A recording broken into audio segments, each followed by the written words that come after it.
La Cátedra, conducido por Karina Colioca, un programa donde los docentes universitarios son los protagonistas. Hola, ¿qué tal? Muy buenos días, bienvenidos a La Cátedra, el programa auspiciado por la Asociación de Docentes de la Universidad de Buenos Aires. Mi nombre es Karina Colioca y hoy estamos aquí en el 87.9 con un invitado que ya es un invitado de la casa y ya empezó a ser un invitado de la cátedra. También estamos hablando de Gabriel Puricelli, él es sociólogo especialista en política internacional y esta mañana de domingo está con nosotros tomando un rico té para charlar un poco sobre lo que está pasando en Latinoamérica, en Sudamérica en particular, con este acuerdo de paz entre las FARC y el gobierno de Colombia. Hola Gabriel, bienvenido. ¿Qué tal? ¿Cómo estás? Bien, muy bien. Bueno, contanos un poquito qué es lo que está pasando ahí por el norte de Sudamérica, con este conflicto que ya lleva 52 años, ¿no? Así 52 años de lucha ininterrumpida, de sangre infernal en Colombia y que por suerte parece han llegado a un acuerdo. Contanos un poco. Bueno, lo primero que hay que decir es que el título bajo el que tiene que ir este acuerdo es el título de la noticia política más importante en América Latina prácticamente desde la ola de la democratización de los años 83-85. O sea, es difícil encontrar un evento en los últimos 30, 40 años en Latinoamérica que tenga tanta significación, que sea tan importante. Mira. Que sea que cierre para la región un ciclo que no es meramente un ciclo colombiano. América del Sur, con Colombia en su extremo norte, es considerada una zona de paz en un mundo que hoy es muy turbulento, y es considerada una zona de paz básicamente porque los estados no tienen conflictos entre sí. Uh-huh. Pero había todavía conflicto interno en Colombia. Entonces este acuerdo de paz, si se lleva adelante con éxito, efectivamente termina de transformar a América del Sur en una zona definitivamente de paz en un mundo turbulento. Y esto es difícil tener dimensión de cuán importante es, sobre todo en un país como la Argentina, que estamos acostumbrados a una realidad de paz, donde aunque no creamos, ¿no?, en el último tiempo, pero digo, somos una zona mucho más pacífica. Tenemos nuestros problemas de seguridad, pero no tenemos nuestros problemas de defensa, no tenemos problemas con los vecinos. Y eso en un mundo donde son tan amplias las zonas donde hay conflictos violentísimos y súper sangrientos, es efectivamente muy importante, y el cierre del conflicto en Colombia le da, redundo un poco con esto, un cierre a esta idea de América del Sur, zona de paz. Queda de todas maneras pendiente un acuerdo con la otra fuerza beligerante, mucho menos importante, el Ejército de Liberación Nacional, que seguramente, si el plebiscito que debe ratificar los acuerdos de paz es exitoso, si vence la opción del sí, que está muy fuertemente desafiada por el expresidente Álvaro Uribe, seguramente el paso inmediato posterior que se dará será sentarse a conversar con el Ejército de Liberación Nacional. De todas maneras, la dimensión que tiene esa insurgencia no alcanza para decir que Colombia seguiría en guerra civil si no hay un acuerdo con el ELN, porque el despliegue territorial, la cantidad de militantes que tiene esa fuerza guerrillera no es ni remotamente tan significativa como la FARC, que en su momento de auge llegó a tener más de 40.000 integrantes. Te hago una consulta porque leí por ahí, por ejemplo, que tenían miedo a los rebeldes, ¿no? A una porción de las propias FARC, que siempre pasa, dicen los expertos, cuando hay un acuerdo de paz, siempre hay un grupo que no acata esas órdenes y que quiere seguir en la lucha, porque en realidad lo que dicen es que lo que se está proponiendo es la desmilitarización de la zona y no solucionar los conflictos sociales y económicos que tiene Colombia. Bueno, el acuerdo de paz incluye capítulos políticos, económicos, sociales, y ha sido un acuerdo muy trabajado, muy en profundidad, y existe, como vos lo decías, experiencia previa de procesos de paz que después resultan en formas de violencia anómica, delincuenciales. Lo hemos visto aquí mismo en la Argentina, que nunca tuvimos una guerrilla de esas dimensiones, pero donde algunos ex montoneros terminaron en los 90 como piratas del asfalto, ¿no? Claro, es como la mano de obra desocupada de un lado y del otro, ¿no? Efectivamente. Entonces ese riesgo efectivamente está. El proceso de paz fue largo de negociar porque se trató de negociar una serie de capítulos que previnieran eso, pero lo cierto es que hay mucha gente que se socializó, se educó e hizo su vida en la guerra, que se casó estando en la clandestinidad, que crió familias estando en la clandestinidad. Es decir, hay que tener una dimensión de qué significan 52 años de guerra civil. Y yo te diría más, porque este es un conflicto que con distintos grados de intensidad es una guerra civil que en Colombia empezó con la independencia y no terminó nunca. En realidad, hace 52 años que están en guerra las Fuerzas Armadas Revolucionarias de Colombia como tales con el Estado colombiano, pero prácticamente no ha habido ningún periodo de la vida independiente de Colombia donde no haya habido enfrentamientos de dimensión regional importante y con impacto nacional significativo entre grupos armados campesinos y guardias blancas de terratenientes. ¿Y vos por qué crees que se da eso? ¿Justamente por esta división? ¿Porque son campesinos y terratenientes? ¿Porque hay tanta brecha entre unos y otros? Bueno, este es un elemento que marcó desde siempre a Colombia, un elemento que está muy presente en la literatura de García Márquez. Cualquiera que haya leído El general en su laberinto es la historia de un general que recorre un país inmensamente diverso, geográficamente muy separado por los valles de los grandes de sus grandes ríos, con diferencias entre un lugar y otro enormes, de acentos, de cultura, de etnia, incluso con regiones con alta predominio de población afroamericana y con sectores campesinos de raíz indígena, en un país predominantemente mestizo.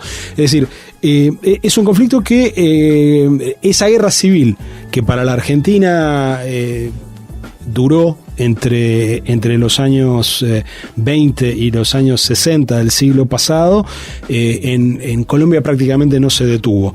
Y se explica también por el hecho de que Colombia es el país que más tarda en consolidar un ejército nacional.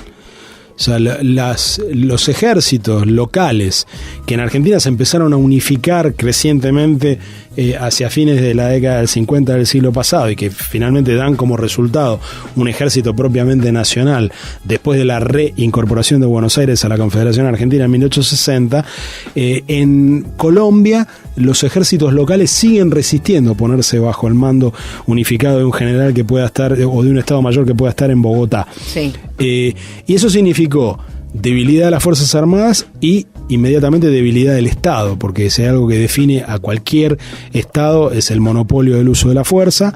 El uso de la fuerza en Colombia siempre estuvo repartido entre fuerzas militares o paramilitares regionales que sistemáticamente participaron de masacres de campesinos que se llevaron en el Bogotazo. El Bogotazo suscitado por el asesinato de un candidato presidencial enormemente popular, el liberal Jorge Eliezer Gaitán, el proceso de paz fallido con la FARC en los 90 resulta en el asesinato de 4 candidatos presidenciales de la Unión Patriótica. Es decir, este es el contexto en el que hay que ver y recrudecen los secuestros, ¿no? Después del proceso fallido de paz, me parece. Efectivamente, y se empiezan a superponer además el elemento más tradicional endémico del enfrentamiento campesino-terrateniente con el fenómeno del narcotráfico, etcétera, etcétera. Sí, a eso iba, ¿no? Después, donde el diablo mete la cola, ¿no? Donde la asistencia social que debería haber dado el Estado en su momento la termina cubriendo el narcotráfico. Así es, o la actividad productiva en la parcela termina siendo una actividad más rentable cultivando coca que cultivando cualquier otra cosa, y eso también incide con un comprador directo que sabe que no va a tener problema porque en definitiva no deja de ser un terrateniente de la coca. Exactamente. o es un campesino que cuenta con la protección de la FARC, y ahí juegan también otros elementos. Por supuesto, las FARC eran muy peculiares en América Latina porque las guerrillas latinoamericanas nunca fueron muy firmemente prosoviéticas. Podían tener una cercanía con La Habana, pero la relación con la Unión Soviética siempre estaba mediada por esa relación con el mito guevarista, con el castrismo, sí, y no era una relación directa. Más emocional, ¿no? La FARC real. Siempre fue una guerrilla mucho más prosoviética. Entonces también la caída de la Unión Soviética coincide con la emergencia del narcotráfico y le da una segunda vida a la FARC, donde ya no funciona tanto el faro ideológico de Moscú, como la reorganización del esquema de negocio de un sector del campesinado que empieza a proveer de materia prima a los narcotraficantes. Bueno, todo este complejo va a ser muy trabajoso de desmontar, y va a ser muy trabajoso evitar, lo decías vos desde el principio, recaídas como las que se vieron con el proceso de paz en Nicaragua, por ejemplo, donde se firma la paz entre los sandinistas y la contra, después del triunfo de la revolución sandinista, y el fenómeno que se ve después es un recrudecimiento de bandas organizadas de delincuentes, donde participaban primero lo que se llamó la recontra, ¿no? Contrarrevolucionarios que no habían aceptado o no se habían incorporado a la vida civil bajo los términos del acuerdo de paz, y también los llamados recompas, donde estaban viejos militares sandinistas que habían consolidado un poder local que la paz se los niega, porque cuando hay paz los militares son menos importantes, claro, y se empezaron a dedicar también a la delincuencia común. Así que esos desafíos están presentes. Colombia tiene la ventaja respecto de otros modelos anteriores, en particular el nicaragüense, que es un país que en este momento está en una trayectoria de desarrollo económico muy positiva. Colombia es un país que, a pesar de esta guerra civil que desangró a regiones muy vastas del país, el tamaño de su economía se está acercando muchísimo al tamaño de la economía argentina, que ha aprovechado muy estratégicamente los buenos precios del petróleo en su momento para empezar a desarrollar una estructura, sobre todo de producción y servicios, que le ha dado, que ha hecho crecer la base económica, la base de empleo, las posibilidades de desarrollo social y de programas sociales para partes de la población. Tienen claramente apoyo también de los Estados Unidos, ¿no? Han contado para poder desarrollarse de esa manera. Inevitablemente, me parece a mí, que si vivís en Sudamérica, si sos una nación sudamericana o centroamericana, si no contás con la buena predisposición del señor del norte, ¿no? Digo, queda todo como en la buena intención. Sí, nada aunque más. Lo que hay que decir ahí es que ese tipo de ayuda termina impactando de manera indirecta al conjunto de la población, porque las ayudas estadounidenses, en el caso de Colombia, siempre han venido por el lado de lo militar, del entrenamiento, del equipamiento, etcétera. Sí. Pero obviamente eso ha liberado recursos que el Estado ha podido dedicar a políticas sociales, incluso bajo gobiernos de centro derecha, como el que tiene ahora, e incluso bajo gobiernos decididamente de derecha, como el de Álvaro Uribe, que hoy es el principal oponente a los acuerdos de paz, y que sin embargo desplegó un activismo de políticas sociales bastante significativo.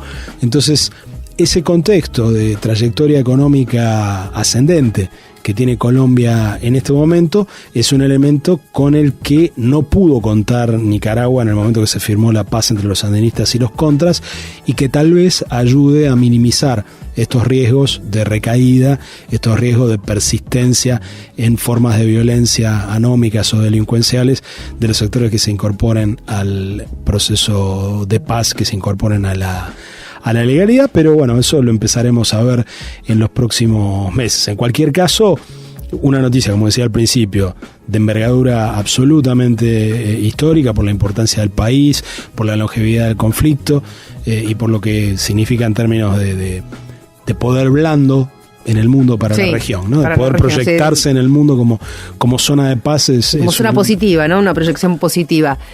Vamos a hacer una pequeña pausa, y cuando volvamos me gustaría que me digas si, a las vistas de este acuerdo que se firmó en La Habana, vos crees que la guerrilla marxista, si se puede llamar así, como son las FARC, tienen alguna posibilidad de ser reinsertadas en Colombia como un movimiento político legal. Pero me lo contestás cuando volvemos, dale. Muy bien. Ahora, buena música aquí en la 87.9, la radio de la Universidad de Buenos Aires.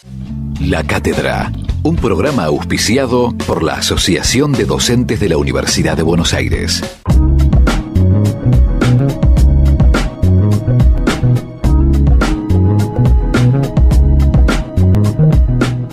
Retomamos la charla con Gabriel Puricelli, sociólogo y especialista en política internacional. Habíamos quedado en esta pregunta, si es posible que tenga respuesta, ¿no? Si a través de este acuerdo entre las FARC y Colombia, las FARC, la guerrilla, va a tener algún lugar, alguna posibilidad de reinsertarse como movimiento político, en este caso legal.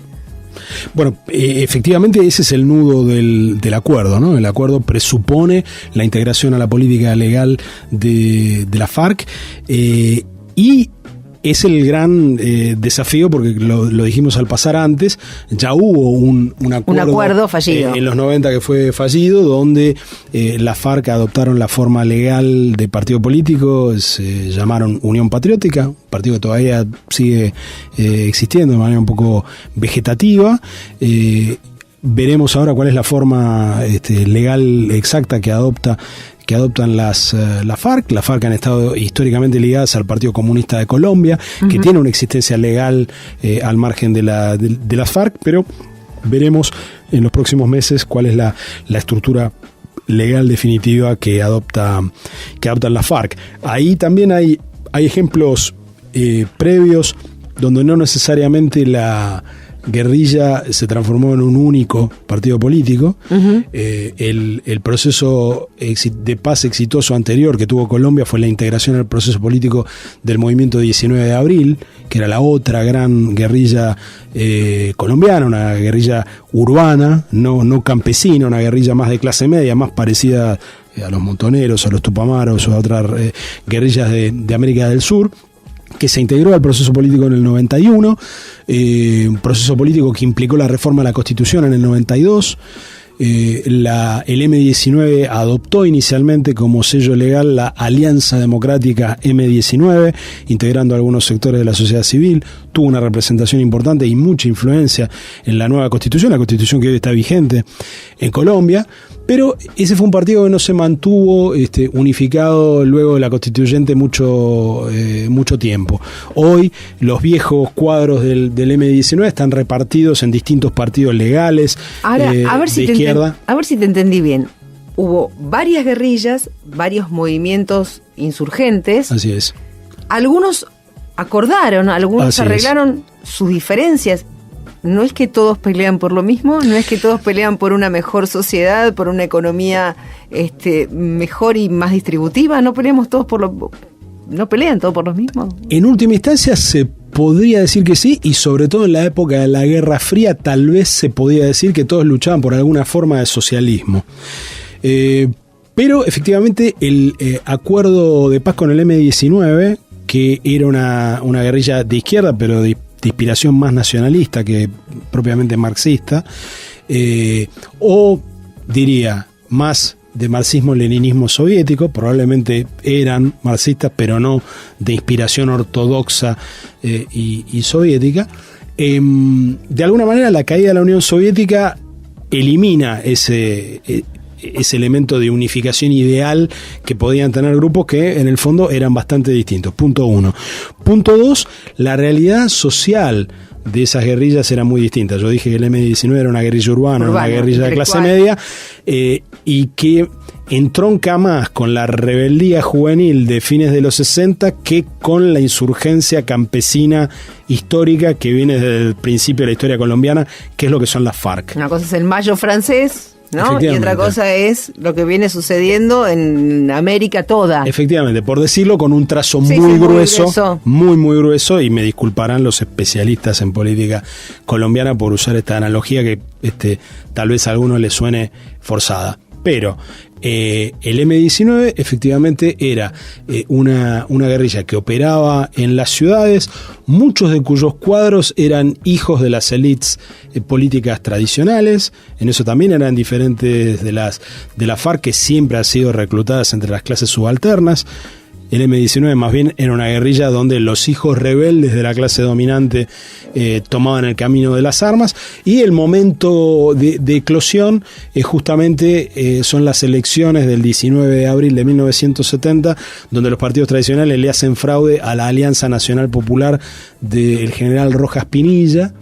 La contestación de esos resultados electorales da lugar a la violencia urbana que después se organiza como guerrilla en el M-19. Es decir, las condiciones que dan origen a esa guerrilla, era más sencillo resolverlas mediante una reforma constitucional, porque lo que estaba reclamando esa guerrilla más bien eran condiciones más competitivas en el sistema político existente. Donde el discurso de la revolución social estaba presente, pero donde no estaban los actores que pedían esa revolución. Y en el caso de la FARC, bien o mal, representan una parte muy significativa del campesinado, y se verá si los acuerdos de paz le dan el lugar a esa clase subalterna que esperan.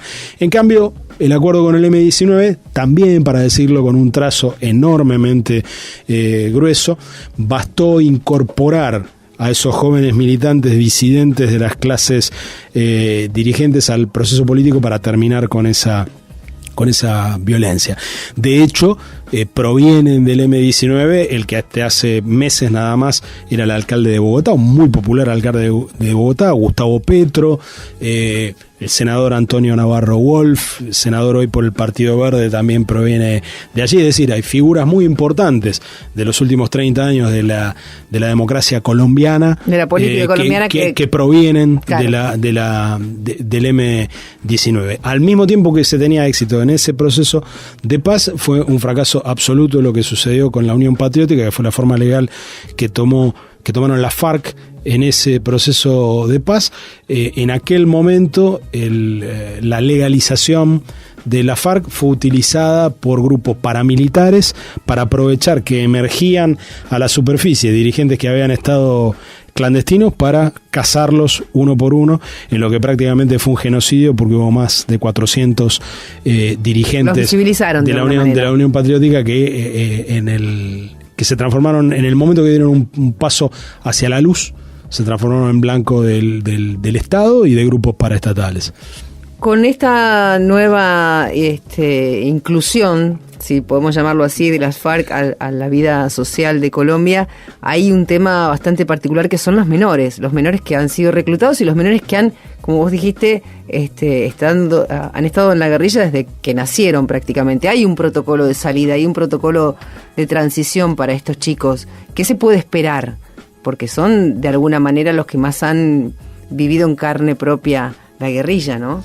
Bueno, las dimensiones sociales de este acuerdo de paz son las más complicadas, porque justamente lo que se puede acordar en un hotel 5 estrellas de La Habana, entre dirigentes curtidos que tienen muy claros sus objetivos y que llevan una vida en el secretariado de la FARC, que siempre ha sido un grupo relativamente protegido de las intemperies de la lucha en la selva, etcétera, etcétera. Los dirigentes del gobierno son realidades sociológicamente muy diferentes, y el desafío efectivamente está planteado en la capacidad de incluir, no ya políticamente como se hizo, lo decíamos recién con el M-19, sino de incluir socialmente, claro, a una base que es la que le ha dado pervivencia. Y una base que no es poca, vos dijiste recién, hace 40.000... Llegaron en un pico a 40.000, se estima que en el momento que decide la FARC sentarse seriamente a negociar en La Habana es porque habían caído a más bien cerca de 10.000 efectivos, y se habían convencido de que no había modo de ganar la guerra militarmente. pero esas son siempre estimaciones muy complejas porque no es una fuerza que uno la pueda censar con el INDEC, digamos. Claro, ¿no? Pero en cualquier caso sí es una realidad muy extendida, sí es una realidad que fue cuasi gobierno durante muchos años en partes muy significativas del territorio, partes relativamente inaccesibles, donde no llegan las rutas asfaltadas, pero que en un país atravesado por cadenas montañosas que corren en paralelo hacia los dos océanos, es un país que geográficamente muchas veces no llega a ser una unidad per se, porque la geografía no se lo permite. Determina eso. Entonces también hay que decir que aun si la FARC controlaban y eran un cuasi estado en municipios pequeños, es un país que tiene una multitud tan grande de municipios pequeños que esa es una realidad que desde el punto de vista sociológico pesa mucho en la realidad nacional colombiana, ¿no? ¿Cuánto pesa el narcotráfico en las FARC? Bueno, esa es una de las cuestiones que siempre ha sido muy difícil de evaluar desde el exterior, ¿no? Porque lo que se puede decir con certeza es que el narcotráfico no era de ninguna manera monopolio de la FARC, que el narcotráfico, o más que el narcotráfico, porque en realidad hoy el narcotráfico es mucho más mexicano que colombiano, ¿no? La producción de hoja de coca es muy importante en Colombia, pero el Plan Colombia fue muy exitoso en desmontar los cárteles colombianos, y lo que quedó detrás fue una realidad de productores. Esos productores han obtenido protección tanto de sectores paramilitares que combatían a la FARC, como muchos lugares de las propias FARC. Probablemente este sea otro de los factores que haya llevado a la FARC a tomar la decisión estratégica de buscar un acuerdo de paz, el hecho de haber transformado parte de sus frentes en la guardia que protegía a ciertos productores de narcotráfico, donde el sentido original de autodefensa campesina que tuvo la lucha se había perdido. Justamente este es otro de los aspectos cruciales del plan de paz. El plan de paz tiene que encontrar el modo de que determinados cultivos puedan ser reemplazados, pero también es probable que, fruto del acuerdo de paz, Colombia se transforme en un país que a nivel internacional empiece a militar más en contra de esta idea de la guerra contra las drogas, y empiece a tratar de encontrar un marco internacional que permita formas de comercio legítimo de la producción y comercialización de drogas que hoy son consideradas ilegales. Lo que hoy, la gota en el mar que hoy representa Uruguay, que está siendo un ejemplo bastante exitoso de producción básicamente para autoconsumo de marihuana, que es una cosa muy distinta de la hoja de coca que se produce en Colombia. Pero allí también entran a jugar estos otros factores de cómo se reemplazan los cultivos, cómo se evita que cultivos colindantes utilicen pesticidas de modo tal que hagan imposible la autoproducción en parcelas campesinas, que todavía son una parte importante de la economía en el interior de Colombia. Así que ese también es un aspecto que va a tener que coevolucionar con el proceso político de paz en Colombia, con un resultado todavía abierto, ¿no? Estamos con Gabriel Puricheri aquí en la radio de la Universidad de Buenos Aires. Ahora nos informamos un poco qué es lo que está sucediendo ahí en Aduba, y volvemos enseguida nada más para seguir charlando sobre este proceso de paz entre las FARC y el gobierno colombiano. La Cátedra, un programa auspiciado por la Asociación de Docentes de la Universidad de Buenos Aires. Servicio informativo. Aduba informa que inauguró su Instituto de Investigación en Tecnologías y Aprendizaje. Se trata de un espacio de información e investigación sobre el aprendizaje mediado por tecnologías. Tiene entre sus principales objetivos la promoción de investigaciones y la articulación de equipos y redes que aporten al conocimiento de este campo en instituciones de educación superior en nuestro país, Latinoamérica y el resto del mundo. Ofrecerá, entre otros recursos, conferencias, talleres y seminarios que permitan a los docentes universitarios actualizar su conocimiento y reflexionar sobre sus prácticas y los procesos que las atraviesan.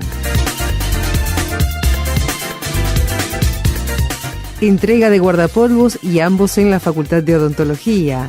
La iniciativa fue realizada por la asociación junto con Progrado y la facultad como una muestra de agradecimiento por el esfuerzo incansable de los profesionales que hacen de la Facultad de Odontología de la Universidad de Buenos Aires una institución de excelencia.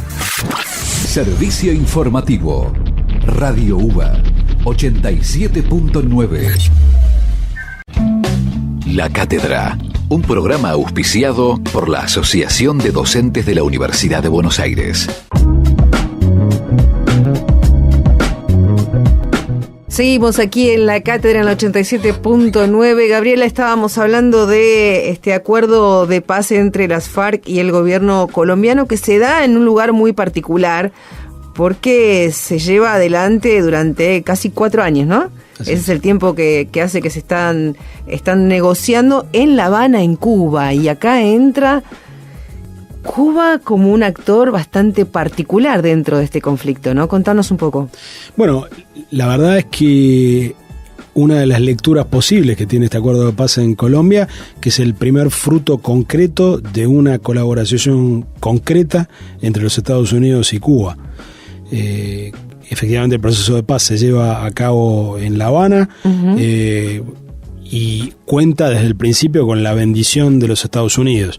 Y es un proceso de paz que no casualmente llega a buen puerto después de que el gobierno del presidente Obama diera pasos decisivos, y el gobierno, por supuesto, de Raúl Castro, dieran pasos decisivos para empezar a normalizar las relaciones, reabriendo sus embajadas, nombrando embajadores en las capitales respectivas. Así que un modo de ver este acuerdo es justamente como fruto de una cooperación que hace 5 años o hace 4 años, cuando empezó este proceso, era impensable. ¿Vos crees que es como la prueba de amor de Cuba o de Estados Unidos hacia Cuba o viceversa? Bueno, es complicado, por supuesto, hablar de amor. Ninguna de las dos partes aceptaría es burdo lo que yo dije, tenés razón. Digo, pero es la llave como para demostrar que somos amigos nuevamente, o que estamos en ese... Y que hay terrenos muy concretos de cooperación potencial que los dos países están dispuestos a explorar. En este caso lo han hecho de manera muy, muy clara, muy abierta y muy pública, y probablemente el próximo territorio que requiera de alguna forma de cooperación parecida sea Venezuela, si es que vamos a evitar que este enfrentamiento, como dicen los italianos, muro contra muro de la Asamblea Nacional con el gobierno del presidente Maduro, para que no degenere en violencia, es necesario gestionar. Lo están haciendo los mediadores designados por el Mercosur, el expresidente dominicano Fernández, el ex primer ministro español Rodríguez Zapatero, sin mucho éxito hasta ahora, pero probablemente la llave para una transición democrática en Venezuela tenga que ver con alguna forma de acuerdo de influencia coordinada entre Estados Unidos y La Habana en Caracas. ¿Y por qué Cuba? ¿Por qué Estados Unidos elige a Cuba como su coequiper en este caso para...? Bueno, en primer lugar porque Cuba es tomado automáticamente como un actor de buena fe, sino como un amigo por alguno de estos actores. En el caso, es muy claro en el caso de la FARC, es muy claro también en el gobierno de Maduro. En el caso de Venezuela, además, hay una presencia en el terreno de médicos y de funcionarios cubanos que trabajan todos los días dentro del Estado venezolano, en las misiones de salud, de ayuda social, de asistencia odontológica que provee el Estado venezolano. Una relación que no es una relación desprovista de tensiones. Raúl Castro ha amenazado a Maduro más de una vez con retirar todo el personal cubano, porque los venezolanos en su desorden son incapaces de pagar los sueldos en regla, de garantizar el traslado de los funcionarios que tienen que ser trasladados. Es decir, en la gestión cotidiana del Estado, el estilo casi prusiano que traen los cubanos que llegan ahí, muchos de ellos con entrenamiento militar, etcétera, chocan con la cultura desorganizacional de los venezolanos, pero eso le da al mismo tiempo a Cuba un conocimiento de la escena política y una influencia sobre actores significativos inigualable.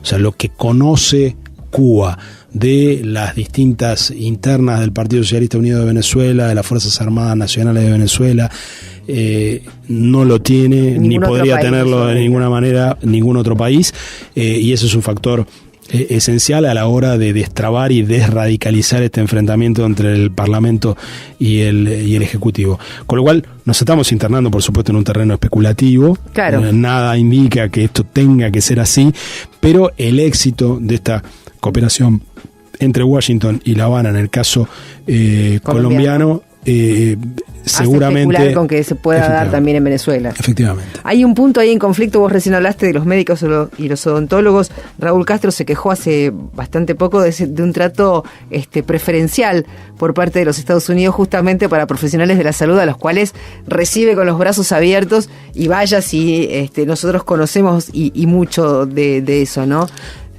Bueno, evidentemente ese es un riesgo que hoy Cuba afronta. No estoy del todo seguro que sea un riesgo nuevo, porque Estados Unidos desde los años 60 con la política esta de pie mojado, pie seco, ¿no? De que quien lograba poner un pie en una parte seca del continente proveniente de Cuba automáticamente tenía la nacionalidad. Esta lógica de absorber población cubana y de darle muchas facilidades a profesionales que podían estar saliendo de Cuba sin autorización de su gobierno es una política que existe hace muchos años. Por supuesto que ahora, en un contexto de relaciones que van camino a normalizarse, el gobierno de La Habana tiene la ventaja de poder decirle de manera firme pero diplomática a los Estados Unidos que no va a permitir una fuga de cerebros como la que podría producirse ahora, que se facilita el tránsito migratorio entre los dos países. La verdad que Cuba se asoma a un problema que tienen prácticamente todos los países del mundo cuando enfrentan ciclos económicos con bajas, porque todos los países desarrollados del mundo terminan funcionando como aspiradoras de parte de los mejores recursos que tienen todos los países en desarrollo. Así que obviamente tiene una particularidad para Cuba, porque Cuba está tan lejos de Dios y tan cerca de los Estados Unidos, como dijo alguien alguna vez, así que el problema es mucho más agudo de lo que puede representar para Argentina, que pierde también parte de sus talentos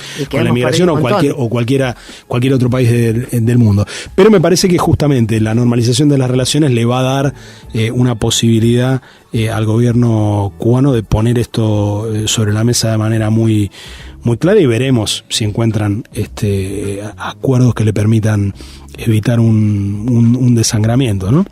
Yo tengo una última pregunta, pero que seguramente será contestada con el tiempo, y tiene que ver justamente con esto que vos decís, ¿no? Un posible escenario donde Cuba y Estados Unidos cooperen para intervenir en Venezuela, en la cuestión venezolana. Sí, para ayudar más que intervenir, que es tan feo, ¿no? Sí, sonó feo, ¿no? Bueno, para ayudar en la cuestión venezolana, pero también con un cambio en el mapa regional donde todos los gobiernos viran a la derecha. Bueno, efectivamente, no todos, pero efectivamente eso está jugando, y justamente por eso Cuba se vuelve un socio más importante para los Estados Unidos, porque el viraje a la derecha en algunos gobiernos hace que no haya más interlocución con el gobierno o interlocución productiva con el gobierno de Maduro, con lo cual eso hace que el poder relativo de los cubanos, que siguen siendo un país pequeño, un país de desarrollo medio bajo, etcétera, puedan pelear en una categoría, si usamos la analogía boxística, por encima de su peso. Y yo diría que no es simplemente o solamente el giro a la derecha en algunos países, sino también la propia realidad de precariedad que existe en algunos de esos países, las que hacen que no puedan ser hoy buenos socios o socios activos de otros países en la mediación que es obviamente necesaria en Venezuela. Digamos, un país que acaba de atravesar un trauma como el que acaba de atravesar, o como el que está atravesando, habría que decir. Diariamente. Brasil es un país poderosísimo, la séptima economía del mundo, etcétera, etcétera, pero que hoy no está en condiciones de proyectar poder hacia ningún lado y que no está en condiciones de meterse en conflictos que no sean los ajenos, porque efectivamente todos los recursos políticos están concentrados en eso, ¿no? Claro. Gabriel, como siempre, un placer recibirte aquí en la radio de la Universidad de Buenos Aires. Seguramente vamos a volver a charlar porque el mundo así lo pide y yo también. A ustedes agradecerles como siempre que estén del otro lado del receptor cada mañana de domingo ahí pegaditos al 87.9, la radio de la Universidad de Buenos Aires.